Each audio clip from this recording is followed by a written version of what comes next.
Dark history, the crying statues of the Moche rituals.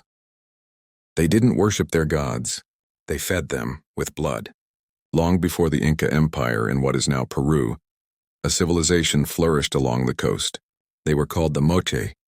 They built pyramids, mastered metalwork, and painted realistic scenes of their lives on pottery.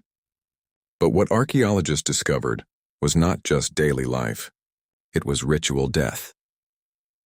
Clues from the pots thousands of Moche ceramics have been discovered. At first glance, they seem beautiful. Warriors, priests, animals. But then the patterns became clear.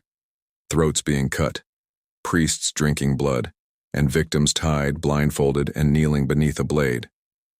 These weren't myths. They were instructions in the Temple of the Moon.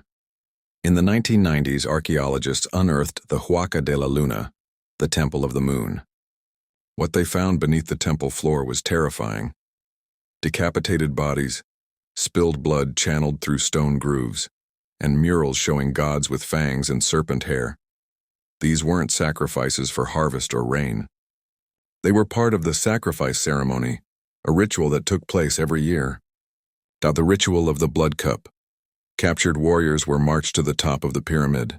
They were stripped, beaten, and bled slowly from the neck. The blood was collected in a golden cup, then offered to a high priest dressed like a god. He would drink it and raise the cup toward the sky. Only when gods drink blood, they believed, does the world stay balanced.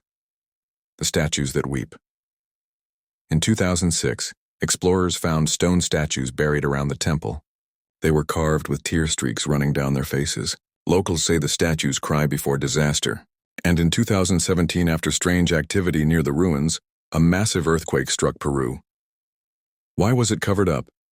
When the Spanish arrived, they destroyed the Moche temples.